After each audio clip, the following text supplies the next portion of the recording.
Muito feliz de estar aqui mesmo. Muito bom estar aqui podendo falar das coisas de Deus, poder estar dividindo um pouquinho do que Deus tem revelado para a gente, né? Então é muito bom estar falando com a igreja.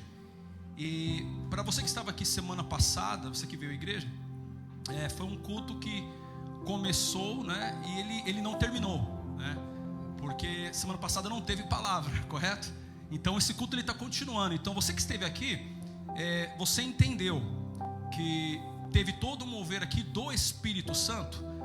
E a palavra que eu ia trazer na semana passada é a mesma que eu vou estar trazendo hoje, que é sobre trazer a presença, mas não de qualquer forma.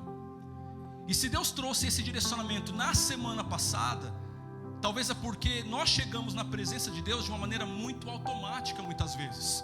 E eu me coloco também nessa condição. Colocamos uma maneira muito automática de que sempre dá certo, sempre a presença de Deus vem. E nós temos experimentado dias maravilhosos da presença de Deus. Você concorda comigo? Então parece que não importa o que eu fizer, a presença vai vir. Porque ela veio no culto passado, ela veio o mês passado, ela veio o ano passado, ela tem vindo nos últimos 10 anos, 20 anos. Só que daí Deus vem num culto como o da semana passada e fala assim: se não consertar a casa, não adianta.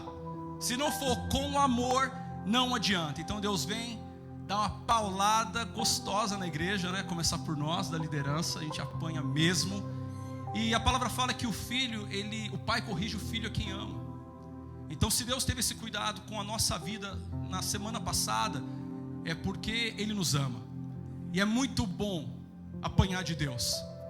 Quando eu saí daqui, a Dayana, a minha esposa, pegou e falou assim: nossa amor, você não pregou, você perdeu para o Espírito Santo. Eu falei: que bom perder para o Espírito Santo, que bom perder para Ele, amém?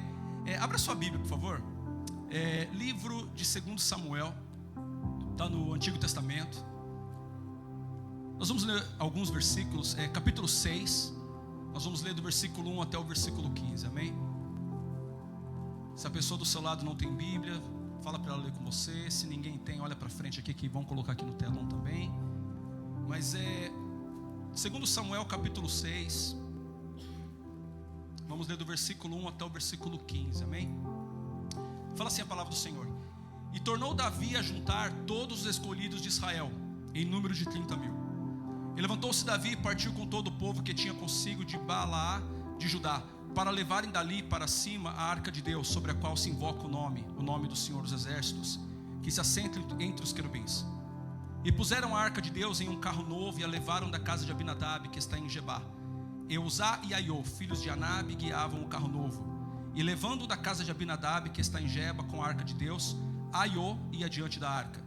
E Davi e toda a casa de Israel alegravam-se perante o Senhor com toda sorte de instrumentos de madeira, de faia, com harpas e com saltérios, e com tamborins, e com pandeiros e com símbolos. E chegando à eira de Nacon, estendeu Uzá a mão à arca de Deus e segurou-a, porque os bois a deixavam pender. Então a ira do Senhor se acendeu contra Uzá, e Deus o feriu ali por esta imprudência, e morreu ali junto à arca de Deus. E Davi se contristou, porque o Senhor abrira rotura em Uzá, e chamou aquele lugar Perez Uzá, até o dia de hoje. E temeu Davi ao Senhor naquele dia, e disse: como virá a minha arca do Senhor? E não quis Davi retirar para si a arca do Senhor para a cidade de Davi, mas Davi a fez levar à casa de Obed-edom o geteu. E ficou a arca do Senhor em casa de Obed-edom o geteu 3 meses, e abençoou o Senhor Obed-edom e a toda a sua casa. Então avisaram a Davi, dizendo: abençoou o Senhor a casa de Obed-edom e tudo quanto tem, por amor da arca de Deus. Pois Davi e trouxe a arca de Deus para cima da casa de Obed-edom, a cidade de Davi, com alegria. E sucedeu que quando os levaram à arca do Senhor, tinham dado 6 passos, sacrificava-lhe bois e carneiros cevados.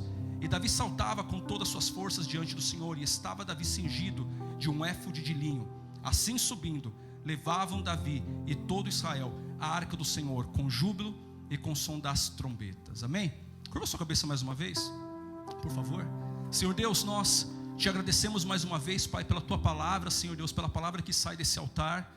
Nós pedimos, Senhor Deus, que o Senhor venha falar conosco, Pai, do menor, Senhor Deus, até o maior, Pai. Fala com todos essa noite, venha, Pai, nos consolar, venha nos nos constranger, Pai, naquilo que nós temos, Pai, que ser constrangidos, Deus, edificados, Senhor Deus, consolados, mas fala com a sua igreja, meu Pai. Eu peço, meu Deus, que nós venhamos sair daqui, Pai, alimentados pela tua palavra e mais apaixonados por ti, Jesus. É o que nós pedimos no nome de Jesus. Amém. Amém. O título dessa palavra de hoje é Do Jeito Certo. Porque tudo na vida tem um jeito certo de ser feito. Existem coisas que a gente pode fazer de várias maneiras, mas tem um jeito certo, e tem um jeito perto do certo, e tem um jeito que dá certo, e tem um jeito errado e aí vai embora. Mas para tudo tem um jeito certo. E o jeito certo de você construir algo, de você montar algo, é lendo um manual de instruções. Se você assim é como eu sou um pouco impaciente com um manual de instruções. Então quando a gente compra lá móvel de muita qualidade da IKEA, né, você comprou, já sabe como é que é, 1000 parafusos para você montar uma cadeira. Se você não lê esse manual e você não vê o que o parafuso A vai na peça B, e você deixar para fazer isso, eu estou vendo muito irmão aí passar a mão na cabeça assim, é com você que Deus está falando, meu querido. Se você não lê o manual de instruções, quando você chegar lá no final, ou quase no final, você vai ver que uma peça que você colocou junto, não dá para você desfazer. Em casa, você entra na minha casa, tem hora que parece assim uma casa, aquela casa de ponta cabeça, sabe? Que tem muita coisa assim que ela tá de um jeito que não era para estar. Aí você monta de um jeito, você coloca um enfeite, faz alguma coisa. Mas tudo isso porque às vezes eu não tenho a paciência de ler um manual de instruções. Esses tempo atrás eu precisei desmontar uma beliche, que quando eu montei, eu usei um manual de instruções. Só que desmontar é fácil, desfazer é fácil. O difícil é você construir algo do zero. E quando eu fiz eu consegui montar aquela beliche, que depois eu precisei desmontar a beliche, que foi fácil. Para montar de novo, eu falei assim, eu não preciso de manual de instrução. Eu não tirei foto, eu não fiz nada, não fiz uma filmagem de como que era a beliche. E acontece que depois, no bunk bed, que quando eu fui montar a beliche, quem disse que eu conseguia? Não conseguia. Por quê? Porque não é de qualquer jeito. Tem um jeito certo de montar aquele móvel. E eu precisei socorrer ajuda, precisei achar alguém que tinha mais talento, experiência que eu. Aí você liga para a loja, às vezes não tem o manual de instrução. Mas eu entendi uma coisa, que quem não lê um manual de instrução, ele pode ter dois sentimentos ali que impedem ele de ler o manual de instrução: ou preguiça, ou soberba. No meu caso foi preguiça. A preguiça, ela te impede de fazer o que é certo, mas a soberba também. A soberba, ela acha que você vai dar conta, mesmo quando você não vai. Mas você fala, eu vou conseguir. E quando nós falamos aqui hoje sobre a presença de Deus, é necessário que todos nós aqui hoje desse templo, todos nós que estamos aqui, quem está acompanhando pela internet, venhamos saber que existe um jeito certo de trazer a presença de Deus. Não é porque deu certo no passado e eu consegui montar uma beliche, que eu vou conseguir fazer depois de qualquer maneira. Não vai dar certo. E se Deus tem trazido hoje essa palavra para nós aqui da igreja, é para nós entendermos, não que Deus ele está bravo e quer tirar a presença dele do nosso meio, não. É que ele está querendo, ele está falando com a igreja, para que a gente chegue num nível de intimidade maior, que a gente não consiga fazer mais nada sem o manual. Uma vez que nós nos apaixonamos pelo manual, e nós não temos preguiça de ler, e não temos soberba de tomarmos um passo sem saber que aqui está a solução, as coisas começam a dar certo. E aqueles erros que a gente costuma cair sempre, eles começam a diminuir e até parar de acontecer, porque tem o jeito certo de fazer as coisas. A presença de Deus, representada pela arca, onde ela foi roubada do povo de Israel. Eu quero que coloque aqui, por favor, livro de Números, capítulo 10, versículo 33. E pode deixar aqui por enquanto. Em determinado momento, a presença de Deus, que era a representação da arca do concerto, a arca do Senhor, a arca da aliança, ela foi roubada do povo de Deus. Mas o nosso Deus, ele nunca deixa a gente confundido. Ele nunca deixa a gente sem saber o que fazer. Você que veio aqui essa noite buscar um direcionamento da parte de Deus, tenha certeza que Deus não vai deixar você confundido. Seja qual for aquilo que você estiver passando na sua vida, se você buscar no Senhor, você não vai ficar confundido. Ele vai te dar as instruções, Ele vai te mostrar com quem relacionar, Ele vai te mostrar com quem não relacionar, Ele vai até te falar os negócios que você deve fechar e não fechar. O nosso Deus não deixa a gente confundido, porque Ele é um Deus que cuida dos seus filhos, e Ele tem prazer em ver as coisas darem certo para a gente, desde que nós sigamos as instruções. Então vamos ler aqui, livro de Números, capítulo 10, 33, falando sobre a arca do concerto. Diz assim: partiram, pois, do monte do Senhor, caminho de 3 dias. A arca da aliança do Senhor ia diante deles 3 dias, para lhes deparar lugar de descanso. 34. A nuvem do Senhor pairava sobre eles de dia, quando partiam do arraial. Pode continuar, por favor. Partindo a arca, Moisés dizia: levanta-te, Senhor, e dissipados sejam os teus inimigos, e fujam diante de ti os que te odeiam. E quando pousava, dizia: volta, ó Senhor, para os milhares de Israel. Aqui é dado um direcionamento. A arca do Senhor vai na frente. A arca do Senhor, representando a presença de Deus, ela vai na minha frente. E diz aqui a palavra do Senhor que quando a nuvem movia, eles levantavam a arca e a arca andava. Eles levavam a arca na frente. Ninguém ia na frente da arca. Ninguém se ousava ir na frente da arca. Tinha um direcionamento: a arca vai na frente. Coloca aqui para mim Josué 3:11, por favor. Livro de Josué, capítulo 3, versículo 11.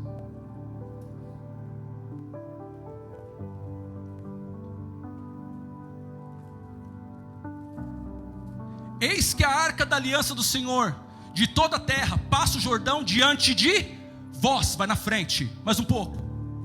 Tomai, pois, agora 12 homens das tribos de Israel, um de cada tribo.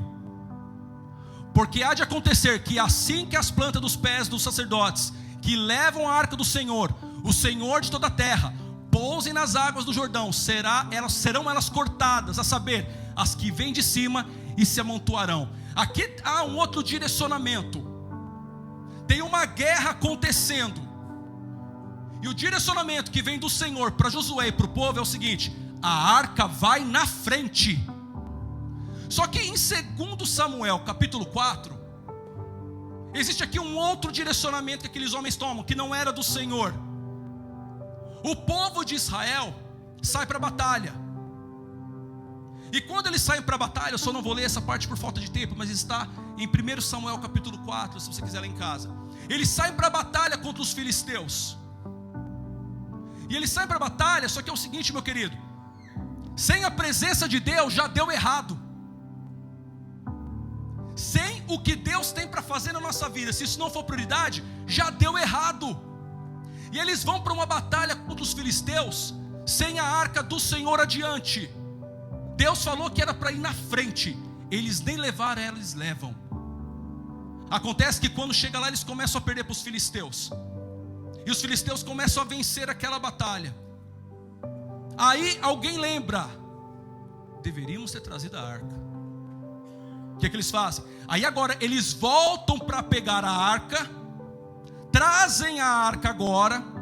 Os filisteus, quando eles veem aquela arca chegando, eu já vou falar um pouquinho sobre como era a arca, mas imagina você um caixote dourado, coberto de ouro, brilhando com a luz do sol. Diz a palavra do Senhor que quando os filisteus olharam aquilo, eles falaram assim: nós vamos morrer. Aquela ali é a arca do Senhor, aquela ali é a arca. Esse é o povo que as pragas do Egito desceram. É essa arca que eles têm a arca, porque se for isso aí, eles é como se fossem deuses. Nós vamos morrer. É dessa maneira que seus inimigos te enxergam quando você está cheio da presença de Deus. Quando você está cheio da presença de Deus, não tem barreira que impede a tua vitória. Mas quando eu estou cheio da presença de Deus, é quando Deus vai na frente. É quando eu não falo sim nem não sem orar. Ah, se nós orássemos para cada decisão que nós vamos tomar. Mas é mais fácil escutar de um pastor falar para você, é mais fácil escutar de um profeta falar para você, do que escutar do próprio Deus. Aí vem aqueles homens trazendo a arca. Só que quando chega lá na frente, aqueles homens não sabiam nada da arca. Eles não sabiam a importância da arca. Eles não sabiam que aquilo ali era a presença de Deus. O inimigo sabia. O inimigo deu valor na arca, eles não deram valor na arca. E ali eles perdem a arca. Aqueles inimigos matam eles, matam os sacerdotes, filhos de Eli, Ofni e Finéias, que eram homens errados, homens que roubavam da casa do Senhor. E agora a arca é levada. A presença só é roubada quando ela não é prioridade. Nós aqui nessa igreja, nós temos vivido, nós temos falado isso em todos os cultos, discipulado, BTF, todo culto a gente fala, que nós estamos muito mal acostumados com o que acontece nessa igreja. Você vai escutar isso dos pastores falando, porque nós sentimos a presença de Deus e nós vimos o mover do Espírito Santo, e nós achamos que eu posso simplesmente vir que está tudo bem. Não está tudo bem. Deus quer que você já venha trazendo a arca da sua casa. E se um dia o louvor não decidir tocar nada e sentar nesse púlpito, o que acontece com as nossas vidas nesse culto? E se um dia não tiver palavra de novo aqui, e nós não dermos liberdade para o Espírito Santo? Não é de qualquer maneira. Em Êxodo capítulo 25, do 10 ao 14, eles falam aqui agora de uma outra situação. A arca, ela foi roubada. A arca não está mais agora ali no templo. Ela não está mais ali na cidade de Davi. E eu vou te falar uma coisa. Se você por algum momento da sua vida você já se distanciou do caminho de Deus, você sabe como os seus dias foram tristes. Você pode ter vivido momentos de alegria, pode. Você foi para festas, você usou drogas, bebeu, saiu com pessoas. Você pode ter momentos ali de alegria, pode, passageira, mas feliz você não foi. E olha esses homens. A arca do Senhor, ela é roubada e ninguém faz nada.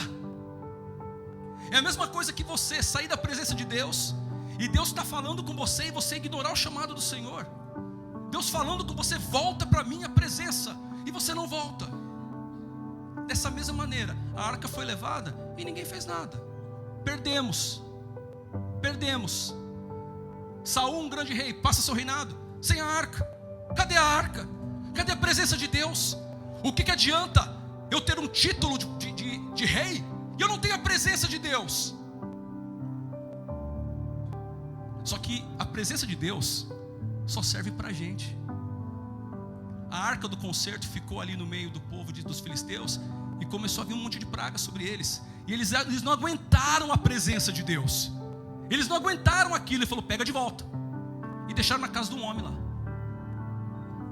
E um dia Deus usa Davi. E Davi fala assim, peraí, a arca está lá? Está na casa do camarada lá? Vamos lá buscar ela. Vamos lá buscar, porque nós precisamos da presença de Deus no nosso meio. Mais do que eu preciso de dinheiro, mais do que eu preciso de trabalho, mais do que eu preciso de casamento, mais do que eu preciso de filhos, eu preciso da presença de Deus. Um homem que tinha tudo, ele larga tudo para buscar a presença de Deus. Eles vão buscar. E chega lá, começa a trazer a arca. Só que eles fazem da maneira toda errada. E aqui eu aprendo que boas intenções não valem de nada se meu coração não está no lugar certo. E diz a palavra do Senhor, nós lemos isso aqui agora há pouco, que eles pegam a arca do Senhor e trazem um carro novo.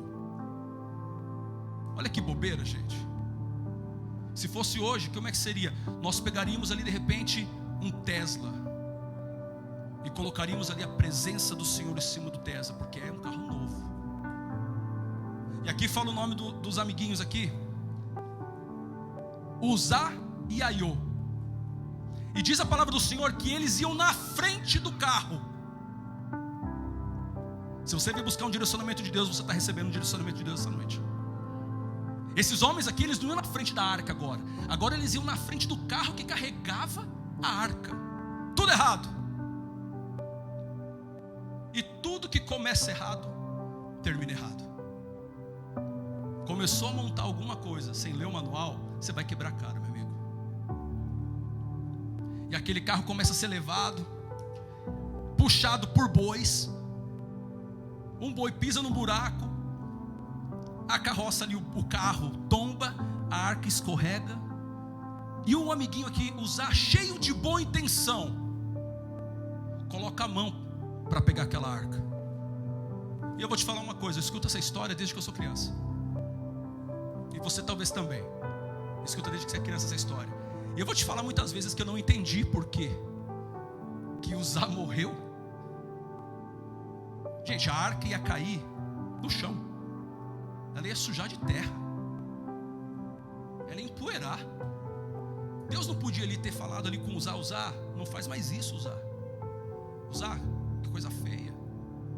Eu te expliquei como é que era para fazer. Não é assim que é para fazer. Mas com a presença de Deus não tem negociação. Deus tem paciência com a gente em relação aos nossos erros, aos nossos pecados. Quantas vezes Deus já nos perdoou do mesmo pecado? Mas com a presença não se brinca. Em Êxodo 25, Deus deu um direcionamento. Deus escreve no manual, para não dar errado de novo. Ele escreve assim: vocês vão fazer uma arca, vocês vão pegar uma madeira chamada acácia. É uma madeira forte, e para você chegar até nela, ela é cheia de espinhos. Então não acha que é fácil, porque as coisas de Deus, elas só são reveladas para quem realmente quer. Você quer saber o oculto de Deus? Vai ter espinhos pelo caminho, mas quando chegar a madeira é forte, ninguém tira, ninguém quebra. E vocês vão fazer um caixote de aproximadamente 1,5 metro por 1,5 metro. Era o tamanho da arca, um caixotão. Vocês vão colocar ouro nela por fora e por dentro, vai ficar toda cheia de ouro, vai ficar pesada. Em cima vocês vão fazer uma tampa, também tudo coberto de ouro. Vão colocar nela 2 querubins, com as asas cobrindo seus rostos. E aqui agora vem um ponto chave dessa arca. Ali dentro colocaria-se a vara de Arão, o maná e a tábua dos 10 testamentos. Mas agora vem uma chave essencial dessa arca. Ela teria 4 argolas, 2 de cada lado do caixote. E depois vai pegar uma outra vara, também feita dessa madeira difícil de achar, acácia, resistente, e ia cobrir isso de ouro também. E essas argolas, elas entrariam, essas varas entrariam dentro das argolas. E ali agora, a maneira correta de carregar essa arca não era por bois, era por pecadores como eu e você. Porque Deus não está em lugares, Deus está em pessoas. E Deus usa pessoas em lugares. Aí Deus fala assim: eu não preciso de um carro novo, eu quero é você, cheio de defeito, lutando diariamente contra a própria carne. Quem não?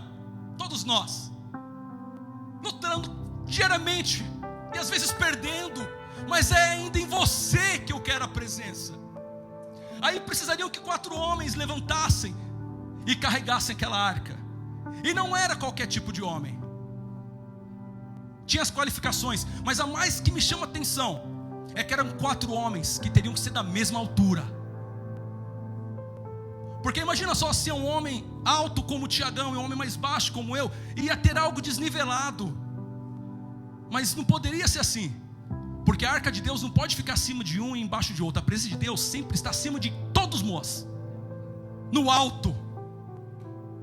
Só que daí agora Davi lembra disso e fala aqui que agora ele vai lá buscar a arca. Só que agora ele vai fazer de uma maneira certa. Eles chegam para ele e falam assim: Davi, vamos buscar? Vamos buscar, já deu tempo. E quando ele vai buscar essa arca, agora ela não vai mais do ombro para o chão. Agora eles vão carregar ela da maneira correta. E diz a palavra do Senhor, eu quero que você escute bem isso daqui, que agora Davi ele chega e ele vai além. Porque nós, eu e você, nós somos o melhor de Deus para essa geração. E essa, pastor Azali, 2 pessoas, eu creio nisso, pastor Azali crê. Nós somos o melhor de Deus para essa geração. Deus só conta com titular, meu amigo. Se é você que está sentado hoje aqui, você faz parte aqui, você é o melhor de Deus. Por mais que você seja o mais improvável da sua família, o mais improvável de onde você veio, você é o melhor de Deus. E agora Davi, ele vai além, ele fala assim: nós não só vamos carregar nos ombros, como agora nós vamos fazer algo a mais. A cada 6 passos que nós dermos, 1, 2, 3, 4, 5, 6, nós vamos parar. Com o carro de boi é rápido, carregando, diz os historiadores que demorou mais de 6 meses. Mais de 6 meses. Eles paravam, sacrificavam. Poderiam sacrificar qualquer animal. Fala aqui que eles sacrificavam bois, porque aquilo que te fez cair lá é o que morre hoje para você atravessar.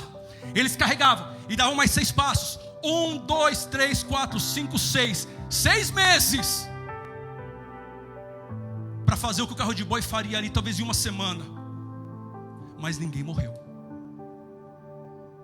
Quando seguimos o direcionamento de Deus da maneira que Ele fala que é para ser, não existe morte, não existe dor. Mas Robson, está demorando. Tudo bem, mas está seguro. Está demorando, Robson, está doendo, eu sei, mas não tem ninguém sendo queimado. Está demorando, Robson, você não sabe o que eu estou passando. Mas do jeito de Deus é melhor. Do jeito de Deus sempre é melhor. Por mais que leve 6 passos, aí eu venho para a igreja, aí eu sacrifico, aí eu continuo, aí eu digo não, mas eu continuo. Terceiro ponto: Deus é Senhor do tempo, sem precisar de relógio. Você que está esperando por lei, você que está esperando por isso, está esperando por aquilo, não condiciona o que Deus vai fazer na sua vida ao que o tempo que nós conhecemos vai fazer. Deus não segue o cronos que nós seguimos. Nós precisamos de tempo, pessoal. Se colocar os seres humanos, colocar dentro de um caixote, sem saber se é sol, se é dia, escuro, ele enlouquece. Nós precisamos.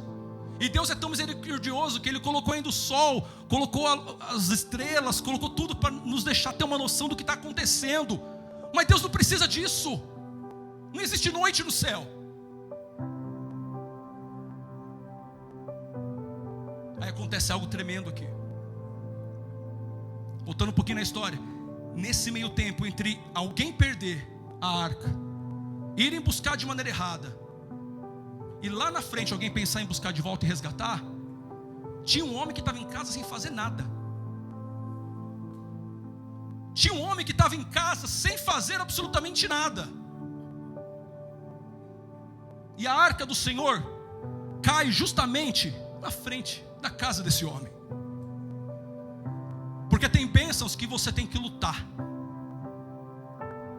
e tem lutas que quem vai lutar é Deus por você. Aquilo que você conseguir fazer, meu amigo, colocar o despertador 5 da manhã, 6 da manhã, Deus não vai fazer por você. Você vai levantar, se você tem saúde, Deus, você vai levantar e você vai para o trabalho. Agora o sobrenatural, a arca cai de frente da sua casa. E caiu de frente daquela casa aquele homem, Obed-edom. Eu falo que ele estava sem fazer nada, mas às vezes ele estava ali cozinhando, plantando, trabalhando, fazendo alguma coisa. E de repente bate ali na casa daquele homem. Porque o rei sempre vai nos encontrar. A gente não tem que se aparecer, ele nos encontra. E ele encontra aquele homem e ele fala assim: olha, quebrou aqui, mandado do rei, vai ficar na sua casa. Eu não sei você, mas se fosse eu ficaria desesperado de saber isso. Porque o maior bem do povo de Israel ia ficar na minha casa. Eu conheço meus filhos. E se meus filhos estão correndo ali em volta de Rubi, quebra alguma coisa? E se de repente eu não sei tirar o pó certinho dela e acontece alguma coisa, Deus fica bravo comigo? Imagina se um bem muito precioso fosse deixar na sua casa. A Bíblia não fala, mas eu imagino que o Obed-edom, depois daquele dia, para ele dormir era mais complicado, porque ele tinha que estar atento o tempo todo. Vai que alguém entra e rouba. Que vergonha vai ser para minha casa. Só que acontece algo milagroso aqui. começa a dar certo na vida do homem.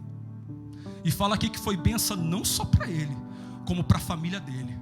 A presença de Deus que você buscar e receber, e não fizer mais nada na sua vida sem ela, não é só você que vai ser abençoado, é quem estiver perto. É quem estiver perto. E se for da família, até quem estiver longe.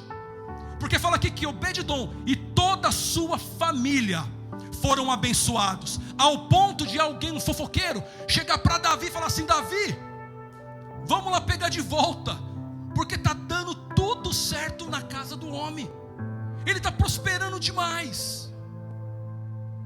A presença de Deus, ela é a primeira coisa que eu preciso ter. E quando ela for a primeira coisa que eu quiser, mais que tudo, as demais coisas eu já nem vou querer tanto, porque Deus vai fazer acontecer. Ministério de louvor, por favor. E por fim, a presença se entregou por nós na cruz. O próprio Jesus um dia entra na mesma Jerusalém que um dia aquela arca entrou, com toda ali aquela festa, aquele júbilo. E Jesus entra da maneira mais improvável. E é por isso que muitas pessoas rejeitam a presença de Deus, porque ela é tão simples. A presença de Deus, ela é tão simples. Não precisa. Nós temos todos esses aparatos, porque graças a Deus nós hoje podemos ter aqui todos os aparelhos, tudo do bom e do melhor. Deus tem nos presenteado com isso aqui. Mas foram muitos anos que a igreja não tinha tudo isso aqui, e a presença vinha do mesmo jeito. E se fizer um culto na casa de alguém, se fizer um lighthouse, você vê que a presença vem do mesmo jeito. A presença de Deus, ela é tão simples que algumas pessoas não valorizam ela. Esperavam Jesus chegar em Jerusalém em cima de um cavalo branco, com uma espada igual um guerreiro. Aí ele vem em cima de um jumentinho. E o povo ali começa a jogar umas folhas ali no meio, umas palmas, um negócio que não dá para entender muito o que está acontecendo, gritando Hosana. Quem que é esse tal de Hosana? Depois de domingo minha filha não para de falar Hosana em casa. Ou é Hosana para cá, Hosana para lá. Mas era aquela ali, era a presença entrando em Jerusalém. Era o próprio Jesus entrando em cima do jumentinho da maneira mais simples. E a presença só é revelada para quem é filho. É por isso que as pessoas não entendem. É por isso que não entendem a paz que excede todo entendimento que você carrega. Que está todo mundo doido aí fora e você está assim: não, vai dar tudo certo, porque Deus já está no amanhã. Esse é a presença entrando de jumentinho. Aí ele se entrega numa cruz. Em João 14,16 ele fala assim: e eu pedirei ao Pai, e Ele vos dará outro conselheiro, para estar com vocês para sempre. O Espírito da verdade, o mundo não pode recebê-lo, porque não o vê nem o conhece, não entende o que é presença. Mas vocês o conhecem, pois Ele vive com vocês, estará com vocês. Não os deixarei órfãos, voltarei para vocês. Tem muita pessoa que está esperando Jesus voltar para ver Ele, para sentir Ele. Ele deixou o próprio Espírito para que nós sentíssemos Ele até o dia em que Ele voltasse. Esse Espírito, Ele não só nos completa e nos entrega tudo de bom, como Ele também nos fortalece, como Ele também não nos deixa cair em ciladas, como Ele nos avisa dos problemas. Mas é necessário que nós venhamos carregar da maneira certa. Eu queria que você fechasse seus olhos.